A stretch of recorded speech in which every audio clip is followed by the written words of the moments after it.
우리는 주기도문을 어떻게 또 얼마나 이해를 하고 기도에 사용하고 있는지 이거에 대한 질문입니다.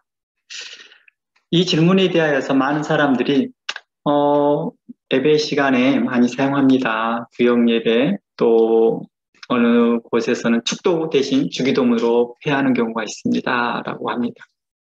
저희 교회 같은 경우에는 제가 축도를 거의 하지 않거든요. 거의 주기도문으로 회하는 경우가 많습니다. 그래서일까요? 3세기에 터툴리안이라는 유명한 신학자가 있었습니다. 그분은 변증가로도 유명한데요. 그분이 이 주기도문에 대해서 이렇게 말합니다. 전 복음의 요약이다. 그러니까 복음이 요약된 것이고 축약된 것이 주기도문이다. 이렇게 말합니다. 다시 말해서 성경 안에 신학이 있는 것이죠. 성경 안에 또 다른 신학이 있는 것이고 성경 안에 또 교리가 있는 겁니다. 이렇게 말할 수 있는 거겠죠. 그럼에도 불구하고도 우리는 이 주기도문을 복음이라는 관점으로 신학적으로, 교리적으로 접근해 보려 하지 않는다는 것입니다. 단지 주님께서 가르쳐 주신 기도이기 때문에 이 기도를 중심으로 기도할 뿐이죠. 주님께서 가르쳐 주셨다고 하니까 그래서 이 기도 중심으로 하게 되면 유익이 있을 거라 생각하는 것입니다. 또 이 기도문을 진지하게 연구하고 관찰하고 그 속의 뜻이 무엇인지 알려고 하지 않는다는 것입니다. 단지 이 기도, 주님께서 가르쳐준 이 기도 내용을 이용하고 사용할 뿐인 거죠. 아마도 이러한 태도는 목회자가 이 주기도문을 깊이 연구하고 설명해 준 적이 없기 때문이라고 저는 생각이 듭니다. 그래서일까요? 루터는 이런 말을 합니다. 이 주기도문을 향하여 말하기를 주기도문은 최대의 순교자였다라고 말합니다. 이 말이 무슨 뜻이냐고요? 주기도문이 왜 우리의 순교자가 됩니까? 라고 말했더니 바로 우리의 무지와 무관심으로 주기도문을 제대로 해석하지 않았다는 것을 지적하고 싶은 거겠죠. 그러다 보니까 성도들은 어떻게 해요? 자연스럽게 주기도문을 하나님께서 원하시고 기뻐하시는 기도 또는 주님께서 가르쳐 주신 기도, 거룩한 기도, 기도의 모범 정도로만 알고 있다는 것입니다. 그래서 하나님께서 원하시는 기도고 기뻐하시는 기도이기 때문에 주기도문을 하는 거예요. 그런데 그 기도의 내용을 깊이 연구하지 않고 살피지 않다 보니까 그 의미를 깊이 알지를 못한다라고 하는 초점입니다. 그래서 기본 맥락은 있어요. 예수님께서 가르쳐 주신 기도, 그리고 기도의 모범, 또 하나님께서 기뻐하시는 기도, 거룩한 기도, 이러한 기본적인 틀이 있기 때문에 사람들이 예배 시간에 사용하는 거겠죠. 그리고 각자의 조그마한 모임에서도 항상 주기도문을 넣습니다. 마치 주기도문을 하는 것이 마치 자신들의 그 모임의 그 거룩성, 또 특성들을 나타낸 느낌을 갖게 하기도 합니다. 주기도문을 하느냐 안 하느냐에 대한 이 초점, 질문도 어떤 사람들 합니다. 주기도문은 성도들이 해야 할 기도가 아닙니다 라고 하시는 분도 있습니다. 그 말 들어보셨어요? 혹시? 처음 들어보죠? 이게 제가 뉴질랜드에 도착한 지가 한 20몇 년 전 됐거든요. 그런데 그 후로 한 1, 2년 지났을 거예요. 1, 2년 지났으니까 2000 몇 년도였을 초기였을 때요. 어느 분이 글을 썼어요. 자신이 미국에서 학위를 받았대요. 신학 학위를 받았대요. 그러면서 그 학위 썼던 것이 주기도문에 관련돼서 학위를 쓴 거예요. 그런데 그 내용을 쭉 읽어보는데 뭐라고 나왔냐면 주기도문을 할 필요가 없습니다 라고 하는 거예요. 저는 그 내용을 듣고 이게 뭐지? 하고 관심이 있으니까 계속 읽어봤어요. 읽어봤더니 바로 어느 초점 때문에 그러냐면 우리가 우리에게 죄 지은 자를 사하여 준 것 같이 우리 죄를 사하여 주옵시고 라는 이 용어 때문입니다. 이 용어 때문에 주기도문을 할 필요가 없다라는 것입니다. 그러면서 그분이 이제 설명하기를 이렇게 해요. 우리는 이미 죄 사함을 받았습니다. 예수 그리스도의 십자가의 보혈의 피가 우리를 구원하였습니다. 그 십자가의 보혈의 피가 얼마나 능력이 있고 얼마나 힘이 파워풀하냐면 우리의 과거의 죄도, 우리의 현재의 죄도, 우리의 미래의 죄도 사하여 주셨습니다. 그러니 우리는 죄에서 해방되었고 우리는 구원을 받은 자들입니다. 그럼 우리가 무슨 죄가 더 있습니까? 라고 하는 것이죠. 혹시 좀 전에 금방 설명했던 그렇게 말한 사람들의 불의를 대충 아십니까? 들어보신 적 있습니까? 구원파가 그렇게 말합니다. 그들의 구원파의 그 구원론이 문제가 계속 되어지는 초점이 뭡니까? 물론 구원파의 그 주장은 단 한 가지만 말하지는 않지만 대략적으로 맥락이 우리 기존의 장로교에서나 또 어디죠? 심리교에서 많이 주장했던 말하고 비슷해요. 흡사해요. 바로 한 번 구원은 영원한 구원이다라는 그런 그 명제하에서 말하는 거예요. 그런데 그 명제가 잘못 인식되어진 거죠. 잘못 알려진 거죠. 그리고 잘못 성경을 해석하고 있다는 것입니다. 그러다 보니까 그들의 기도는 어떤 거예요? 회개의 기도라는 것은 없습니다. 그냥 유의침인 거죠. 후에 이 정도로 인식하는 것입니다. 그리고 그들의 기도는 어떻습니까? 그들의 기도의 그 특징들도 좀 특별합니다. 우리와 일반적으로 우리가 말하는 그런 기도의 특징이 없죠. 그래서 그분과 이제 전화 통화를 했습니다. 제가 직접 전화를 걸었어요. 직접 전화를 걸어서 이게 무슨 뜻입니까? 왜 주기도문을 할 필요가 없다고 합니까? 라고 말했더니 그분이 이제 구절이 이렇게 이제 이런 이야기를 해요. 그래서 제가 놀랍군요.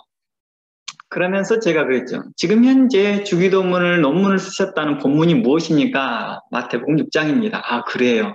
그 마태복음 본문 6장에서 논문을 쓰실 때 뭘 참고했습니까? 그랬더니 원어 성경을 참고했대요. 자신도 원어 성경을 참고했다. 아, 그래요. 그러면서 영어 성경을 기초로 하여서 원어 성경을 참고했대요. 그러면 그곳에서 말하는 죄라는 단어가 히브리어, 헬라어로 무슨 단어입니까? 라고 말했습니다. 제가 여기다 한번 써보겠습니다.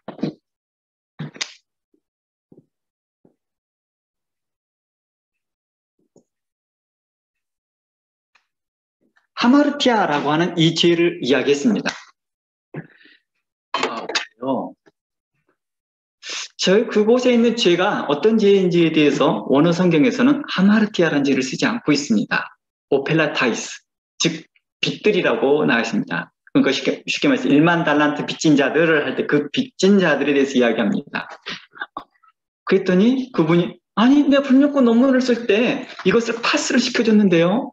아 그래요? 제대로 확인 안 해보셨나 봅니다. 그리고 요한 1서에서 보면 요한 성경에서 보면 사함을 받지 못한 죄가 있다고 하는데 그거에 대해서는 어떻게 해석합니까? 그런 말씀이 다 있습니까? 그래서 성경을 이렇게 말했습니다. 너에게 말하노니 너희는 사함을 받지 못한 죄에 대해서 강구하지 말라라는 이 말씀을 적용시켜줬어요. 자기는 이런 말씀을 처음 본대요. 놀랍죠? 제가 그렇게 말했죠. 놀랍죠? 이 논문을 파스시켜준 그 교수님도 놀랍고 그걸 가지고 논문을 쓰신 당신도 정말 놀랍습니다. 죄에 대하여 규명조차도 하지 못한 상태에서 이것을 해도 된다, 안 해도 된다라고 너무 섣불리 이야기하고 있지 않습니까? 그리고 그분에게 주기도문을 배우기를 요청합니다. 라고 했더니 한국 가셔야 된대요. 늘상 이유가 있어요. 늘 이유가 있어요. 우리가 그런 거 있죠?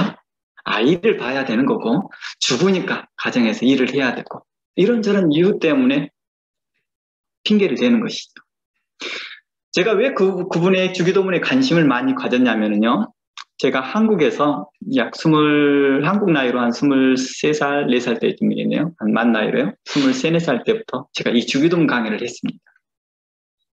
그러니까 주기도문 강의가 저의 첫 번째 성경 강의예요. 그래서 한국에서 주기도문 강의를 오랫동안 해왔었어요. 한 4, 5년 정도 해오다가 뉴질랜드에 왔었거든요. 그러니까 더욱 관심을 갖게 된 거죠. 더욱더 관심을 갖게 된 거죠. 그때 당시에는 이런 주기도문을 월요일부터 토요일까지 했고요. 3시간 강의를 했었거든요. 그래서 6일간에서 3시간 강의를 하고 아침, 저녁을 나눠서 오전에 못 오시는 분은 저녁에 오시게끔 이렇게 해서 그렇게 강의를 해왔다 보니까 익숙한 거죠. 주기도문의 전체 내용을 파악을 하고 죄에 대하여서 민감한 부분이기 때문에 깊이 연구하고 살펴봤던 것들이 있었기 때문에 그분에게 그런 대화를 할 수 있었던 것이죠. 나중에 그분에 대해서 알게 됐어요. 그분이 바로 구원파의 한 불이었다는 사실들을 나중에 알게 된 거죠. 아, 그래서 그렇게 말했구나 라고. 아무튼 제가 그 부분을 더 이야기하고자 하는 것이 아니라 이제 우리가 성도들이 주기도문에 대해서 잘 알지 못하고 있는 이유가 저는 교회 안에서 목회자들이 주기도문에 대해서 그렇게 심각하게 생각해 본 적이 없다라는 것입니다. 터툴리안이 말했던 것처럼 이곳에는 복음의 핵심입니다. 요약된 것입니다. 집합체입니다. 라고 하였던 이 말에 대하여서 우리는 별로 관심을 두지 않았다는 것이죠. 단지 기도를 이용하는 것이죠. 우리의 기도에 이용하는 것이 활용하는 것뿐이죠. 내 기도가 좀 더 바른 기도, 하나님께 더 기쁨의 기도가 되기 위해서 이것을 사용하는 것뿐이지 이 기도의 뜻과 의미를 정확하게 알지 않는다는 것입니다.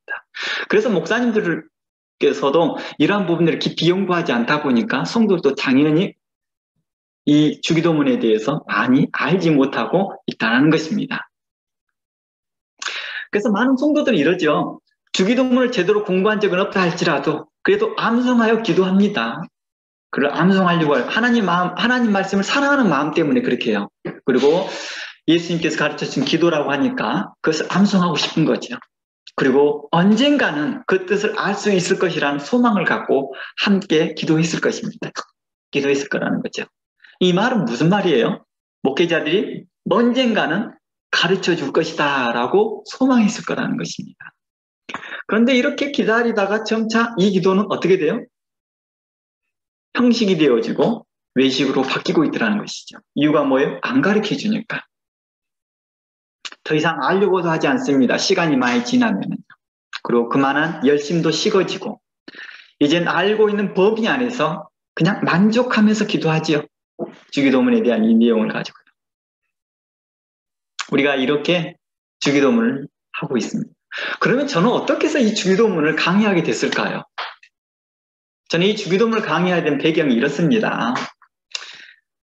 누구나도 다 한국에서 신학을 하였고 한국에 신앙생활을 하였던 분들은 그 기도원을 많이 좀 다녔거든요. 신학생들이요. 저도 이제 기도원을 많이 좀 다녔습니다. 기도도 열심히 했었고요. 전에도 제가 종종 이제 제 자신을 간증할 때도 그렇지만 저는 신학교를 2번이나 떨어졌어요.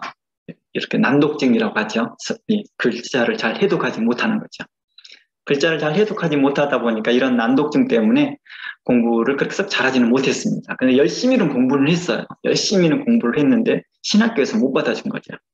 너무 점수가 받아들이기 힘든, 신학교에서 받아들이기 힘든 점수를 제가 받아왔으니까.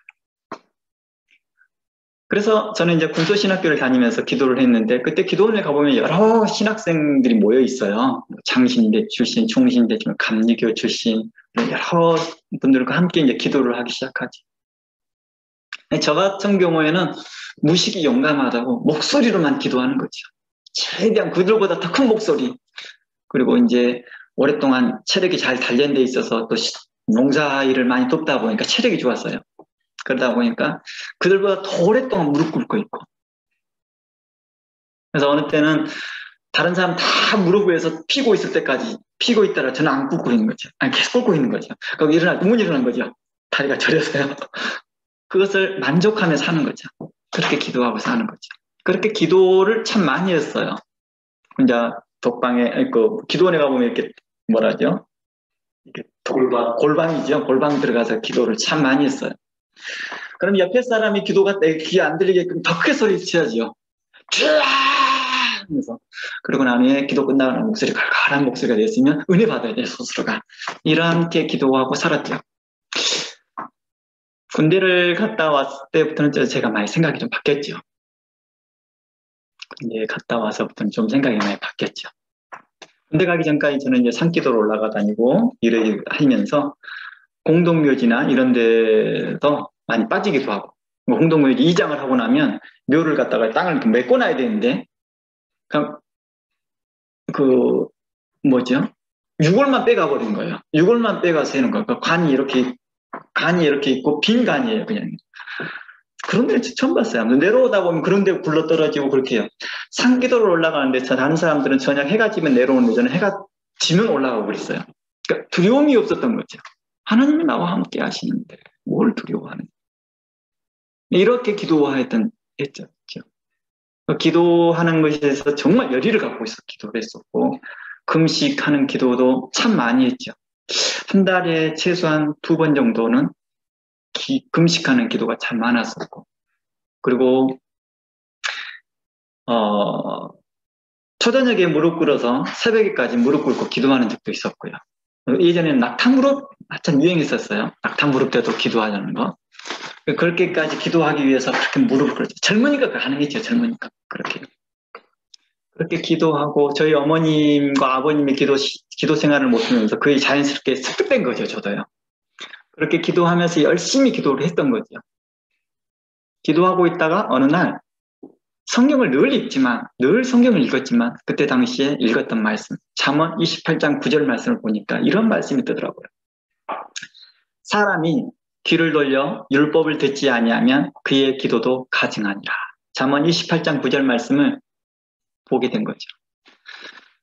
제가 이 말씀을 언제 본지 아세요? 군대를 제대하고 나서 본 거예요. 군대를 제대하고 나서요. 저는 군대에 있을 동안에 정말 성경을 많이 읽었거든요. 성경을 정말 많이 읽어서 한 50번 정도 읽었을 거예요. 완독으로요. 그리고 참 신학책들도 많이 읽었고 그랬거든요. 그리고 군대 갔다 와서도 또 여전히 금식 기도하고 있고 여전히 골방 다니면서 기도하고 했고 여전히 큰 소리 치면서 했고 여전히 무릎 꿇으면서 초저녁부터 새벽까지 기도하였고 금식도 늘 자주 하였고 군대를 갔다 오니까 더 힘이 생긴 거죠. 더 체력적으로 더 왕성한 거죠. 그러다가 이 말씀을 본 거죠. 늘 봤던 말씀이었겠죠. 읽었던 말씀이었겠죠. 그런데 이 말씀이 내 마음에 다가오진 않았던 거겠죠. 내 마음에 깊이 새겨지지 않았던 거겠죠.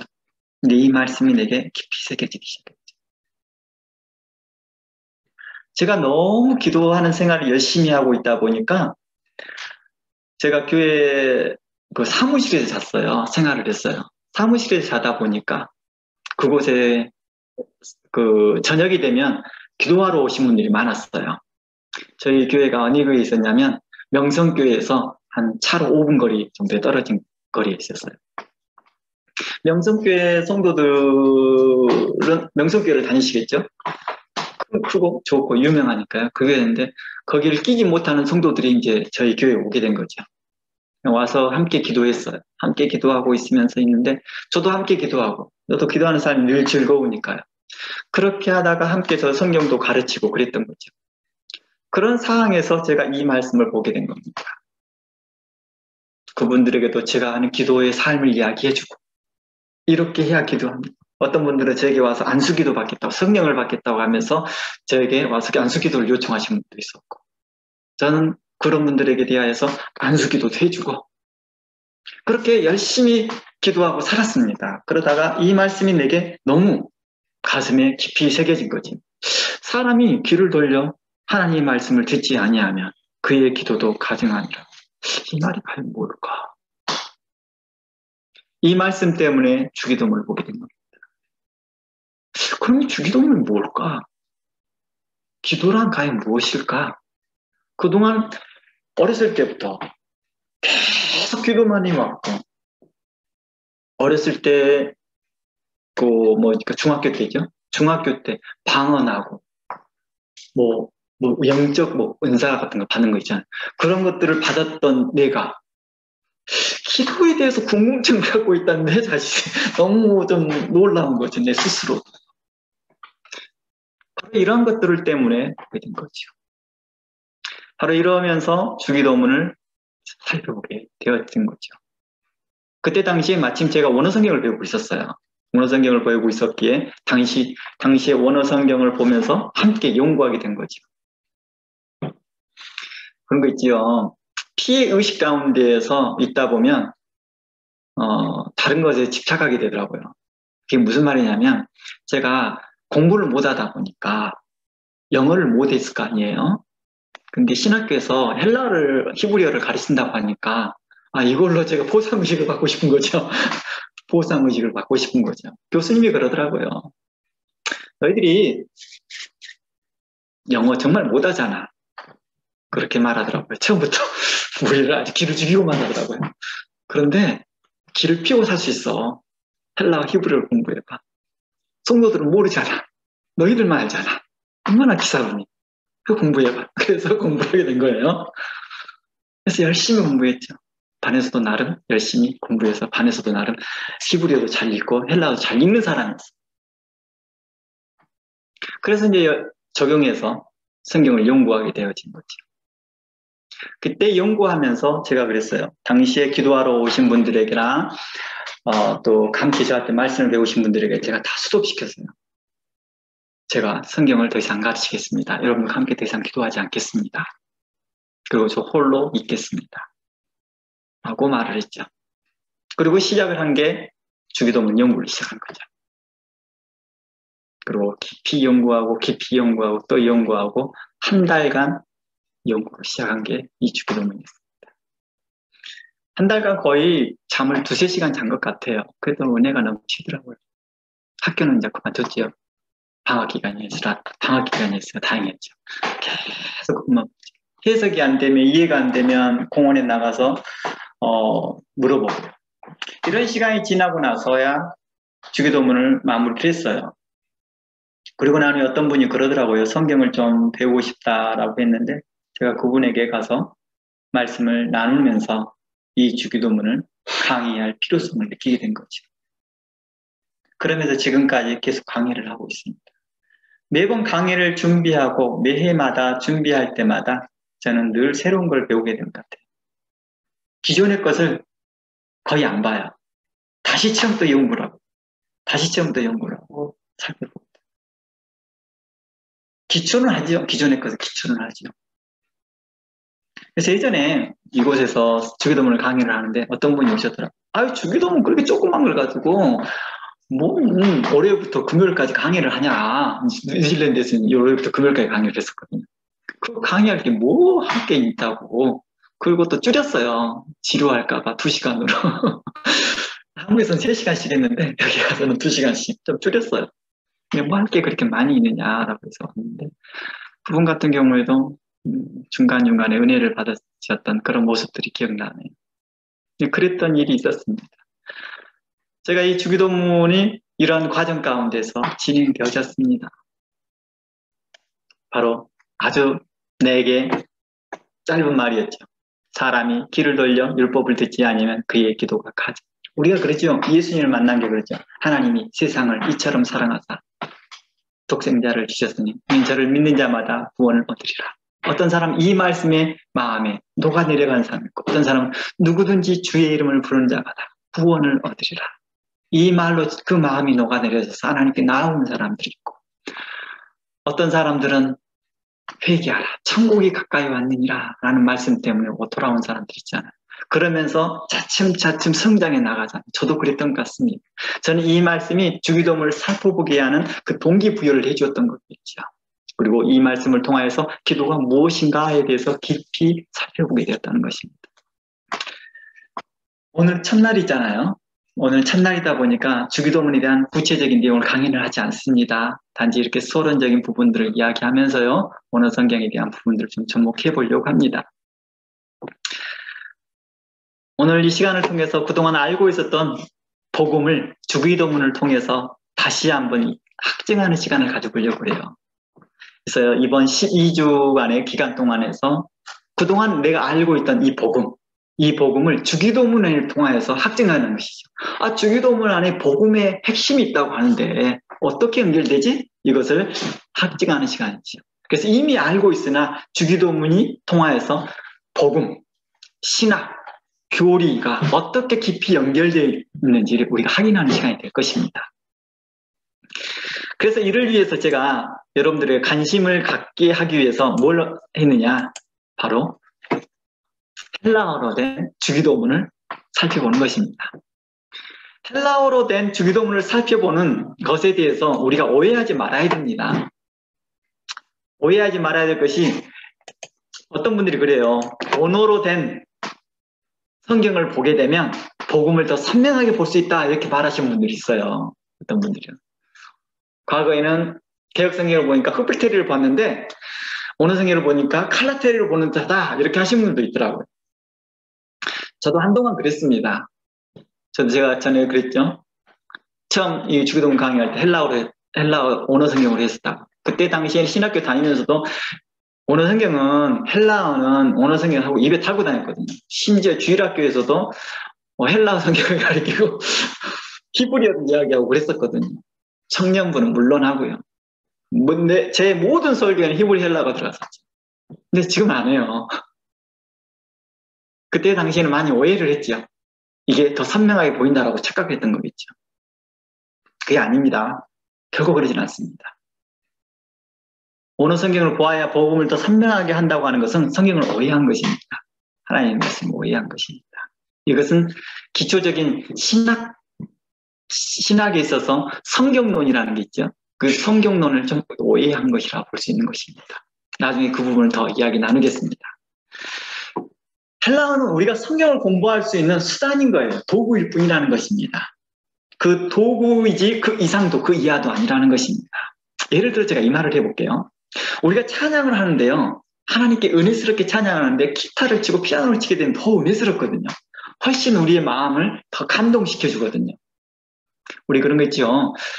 그 목사님의 기도 끝나고 나서 반주 넣어주는 거. 그런 것도 참 은혜가 되잖아요. 그리고 찬양할 때도 반주 넣어주고. 이런 게 참 은혜가 되거든요. 그리고 특히 저처럼 음치가 아니고 또 박자 못 맞힌 사람이 아니라 박자 잘 맞추고 좋은 목소리를 가진 사람이 찬양을 하게 되면 훨씬 은혜가 깊이 들어오거든요. 그런데 그게 도구이죠. 그게 주체가 될 수 없다는 것입니다. 찬양은 우리의 신앙의 고백이잖아요. 그리고 찬양은 우리의 간증이고 찬양은 우리의 기도입니다. 찬양은 우리가 하나님께 드리는 경배입니다.